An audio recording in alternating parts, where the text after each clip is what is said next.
Амар байцгаана уу? Өнөөдөр би та бүхэндээ шот ертөнц нэртэй яг төлөвлөгөөрөө уншиж өгөх гэж байна. Үлгэр домгийн нэгэн улс байжээ. Тэр улсын иргэд болвос байх бүхнийг өөрчлөх шившлэгтэй, байх бүхнийг үзэх мэлмийтэй, буй бүхнийг сонирдох чихтэй, агаа дэлдэршгүй хүчит их бэрх улс юм гинэ. Энэ улсын иргэдэд хоёрхон хэцүү зүйл байдаг нь үр байдгүй зовлонтой. Игнэгт мөнх наслах дүрэн хуурдаггүй гаслантай гин. Тийм учраас тэд иргэд нь мөнх босын аршааныг мөрөөдөж ирж хайдаг гин.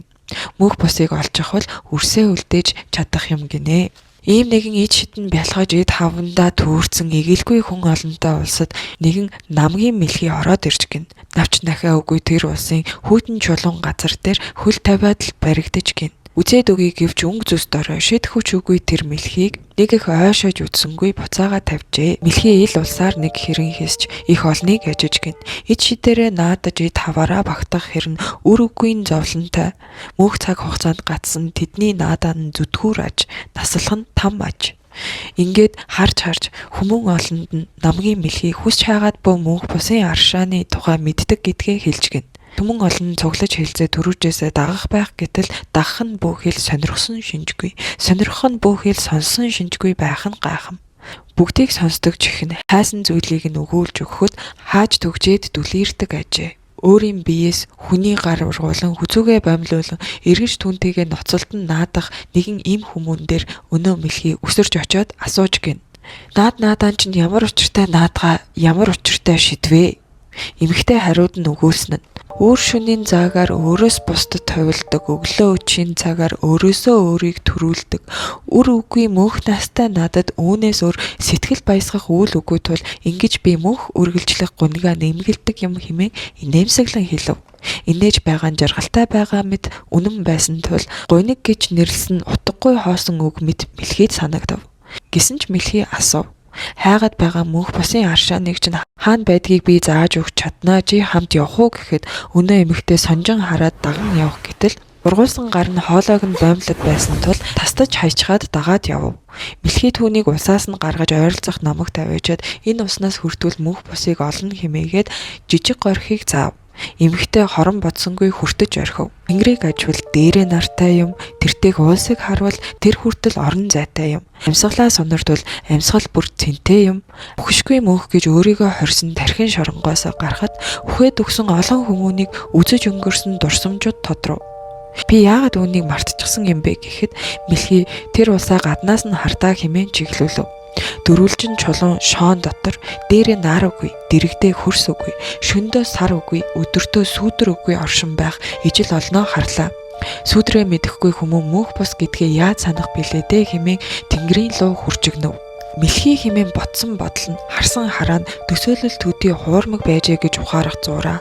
Луутан минь хариулж өгөөч үр бидэнд байхгүй гэдг нь мөн хуурмаг төсөөлөл байсан хэрэгүү гэж бачимдан асуухад хөлтөнд ороолдох бяцхан үр нь хормоноос нь зулгаан байгааг санав. Би яагаад үрээ хүртэл байдгийг мэдэхгүй санахгүй байгаа юм бэ хэмээн эмэгтэй цурхшин уйлж эхлэв. Харал бүхэн чинь эдэндээ шидэндээ уяатай байхад байгаагаа хайсаар үтлэн шүү дээ. Бүхнийг хардаг хэрнээ юу ч хардаггүй. Бүхнийг бүтээх хэрнээ юу ч бүтээдгүй. Толгоогоо бүхийлгөхөд л олох үрээ тэнгэр газраар нэг хайдаг. Тоотойхон хідэн насаа тоолоход олох мөнх бусын үн цэнийг бүх насаараа хайдаг. Нартай хэрн нарыг халахалж цагийг мартдаг. Үртэй хэрн манаж өсөхийг мэдэхгүй дээ ирээдүйг нь мөхөөдөг. Та үрсэн шид хязгааргүй хүчит мөн ч мөн юм аа. Та нарын шидээр бол наран саран хүртэл байгаад нэмэргүй мөхөс юм аа хэмээгээд луу эмэгтэйд хандан. Шоод өрүүлжиндөө буцан орохоор цагийг мартаж анхаарал хуваагдана. Хуваагдсан анхаарлыг эвлүүлж чадвал үрээ мартчихалгүй санаж тогтоож дийлэх байлгүй. Тас харанхуйд хүн сүүдрээ мэддгүй зовлон буй. Тиймээс дотроо галтаа оршиж ижил олондоо сүүдрийг нь сануулж өгдөө. Сүүдрээ таньсан хүмүүн үртэй гэдгээ үрн сүүдэрт нь амьдардаг бяцхан бөгөөд мөхөс гэдгийг санаж сэрэх байлгүй дээ хэмээгээд байх хэмжээнд нь тааруулж бяцхан гал өгөөд одуулж гин. Энэ үлгэр мөнх босын цаг хугацаанд хуваагдаж цааш мөнх цаг хугацаанд үргэлжилнэ. Амар байцгаана уу? Өнөөдөр би сүлэлтэн гэдэг нэртэй үлгэрээ уншиж байна. Нэгэн илээ эргэлдэн газрын байр байдлыг ажин зурам харагдахаар нь шүүрэх гэтэл шороо малтад өнгөрөв гин. Харах хараа тэнцвэр хурд тооцоолол бүгд зүрх болгонд хөгшин илээ санаа зовнин. Өтлөөд өтний хоол болох цаг төгсөнд бол огтон зурм хөөхөө болоод огторгой өөд тэмүүлж гин. Дүүлэн дүүлсээр эрчин барагдаад ирэхэд өрөө хувлаад луу болон морилцаж гин. Галаар тургаад гал руугаа хурдлан давтлах үед гал харин огторгой руу хүрэх гарц мөнөнч мөн байжээ. Огторгойн од асууж гин. Өтлөө юу чи? Өвгөн илээ хариулж гин.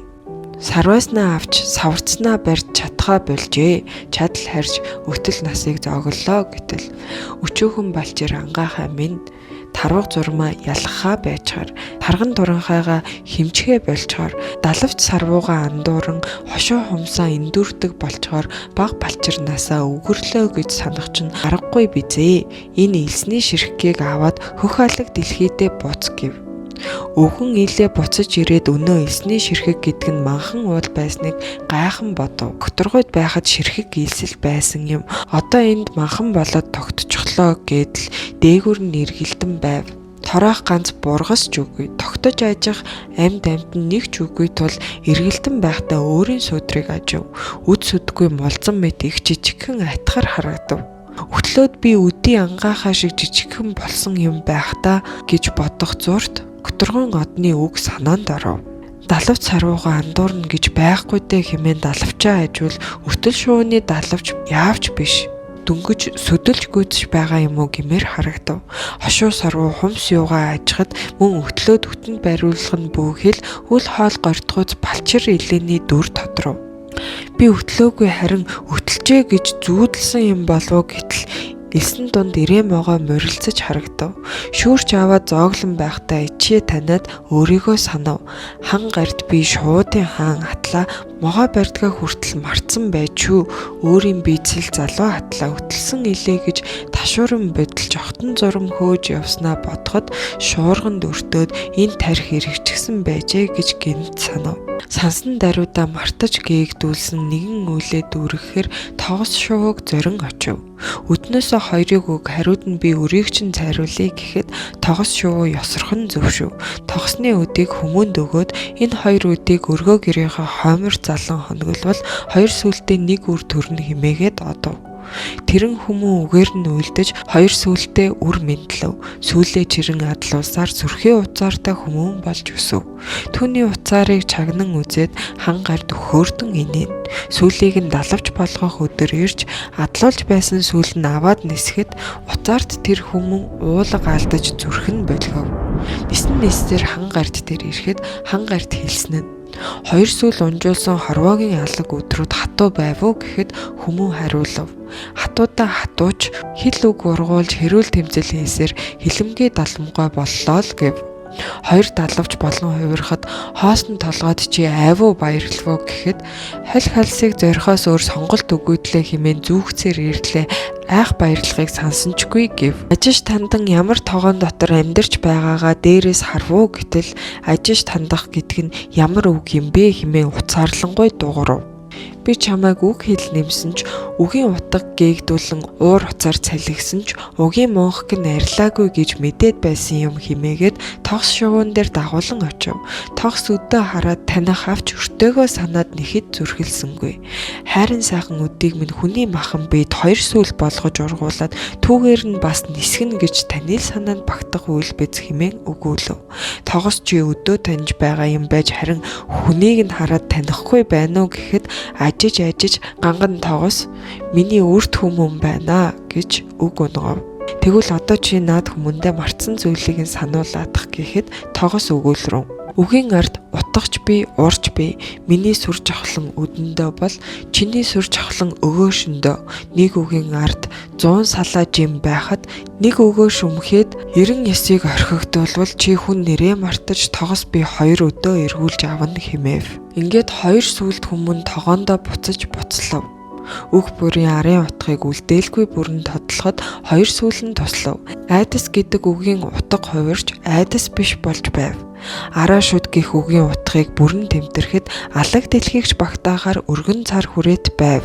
Үгийн арыг ухан холбосоор үг бүхэн хоорондоо холбогдсон хувьсаар ирлэх үг нэгээс эхлээд үе түм болж үржсэнийг, үйлдэх үг нэгээс эхлээд ай түм болж аривчсныг ажаад эндээс сэтгэн тогсны хоёр үд хэрхэн өөртөнд далавч болон ивэр хушуу болон ургасныг тайлаад насан буурал болтол хүн нэрээ өргөсөөр амар амгалан олжээ. Амар байна уу? Өнөөдрийн ярих үлгэр маань ертөнцийн тухай үлгэр байгаа. Эрт үеийн цагт атга дүүрэн алмаз эрдэнэ атгаж төрсөн охин байж гинэ. Түүнийг гоо сар гэдэг. Гоо сар өсөн өндийгтөө өөрийн ертөнцөөс ижидээ эмэг эцэгтэй бэлцэг урлаж өгч гинэ. Ижигийн эмэг шидтэй гин. Сонсон бүхнийг эрдэн болгон хувиргадаг, сурсан эрдмийг үг болгон уралдаг идтэй гин. Эцгийн бэлцэг мөн шидтэй гин.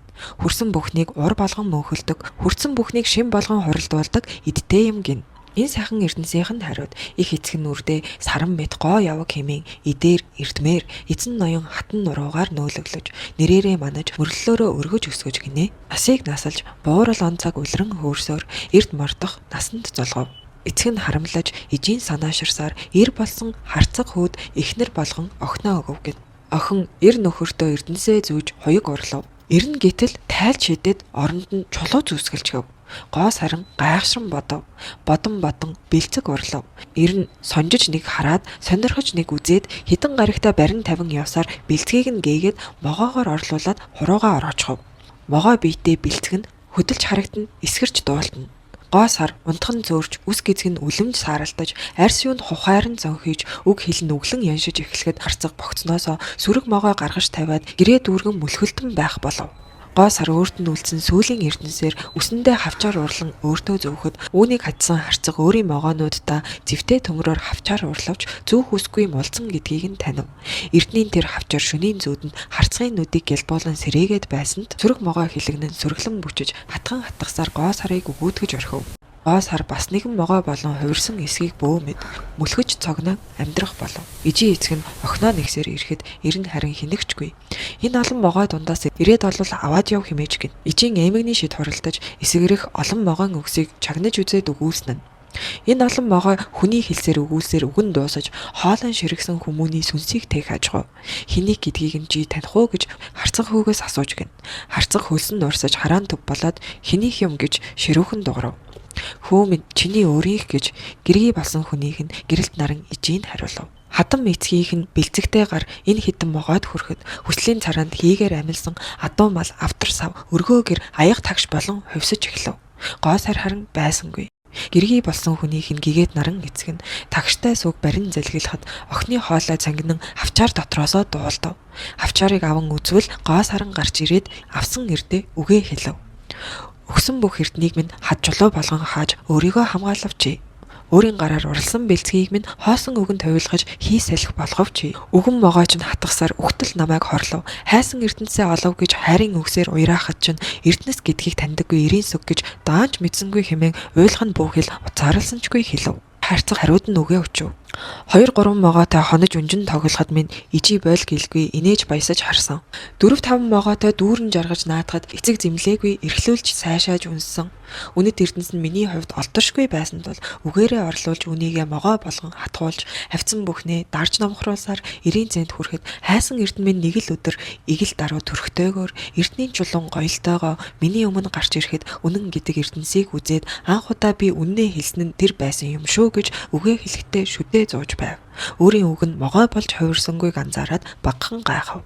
Үнэн үгийг айлдан хэлэхэд үнний мөртөө амьдран оршиход эрдэнийн чулуу шиг гялтгандаг боловч гэрэлт нарны тусгалаар гэрэлтүүлж гимэн үнэт тэр эрдэнсийг үнэлж бас харж чадна шүү дээ хэмээгээд наран эцэг харцаг хүүгээ өөрийн үрээс ялгалгүй энэрч хүндлэн үнэрлэв. Олсон эрднийг харамлаж хадгалж нуугтаан бус. Өнгөлж тортон тойглохдооч бус. Тосож хүлцэн суралцахтаа л цэнэн байдаг юм шүү дээ. Үннийг тээж ирсэн үрээсээ би үн цэнэт үгсийн хөг аялгауг таньж өөрийн чадгаар дуу болгон дуулсан. Үнэн оршихыг эцэг нь хичээсэндээ өглөөнөөс үдэш хүртэл хэлсэн үгэндээ эзэн байхыг тэмцэж зорин батжуулсан. Ингэж бид игэл бяцхан үрээсээ чин үнэн байхын чигч голчийг суралцаж, чиглэх зүг тодорч чадамж мэдлэгийг хуралдуулж чинээгээрээ л зүтгэж амьдарсан. Чи харин үнэн үгийг хан хэрэм болгон босгоод цааш нь сонирдолгүй хайсан байна. Худлаар хуурдаг дадлаа хур борооны дараах могой шиг аривдуулж дижээсэн байна. Мэдлэг чадамжийг суралцаж олдог гих үннийг магад худал үг хэмээн огоорсон байна. Өргөө гэрээ өнгөтэй өддөө авч явах санаа бөгөөд зүтгэлээ өөрийн худал үгэн могоогоор хордуулсан байна хэмээн гэрэлт наран ижийн харцаг хүүгээ өөрийн үрээс ялгалгүй хүндэлж инрэн үнэрлэв. Харцаг бодол болон суусаар 20 гариг өнгөрөв. 21 дахь гаригтаа гинэт үндийгөөд өгүүлв. Гоо сараа бэлцэг урлаад өгөөч гэхэд гоо сарын нэмсэглэн авчаар юугаа задлан хэлсэн нь.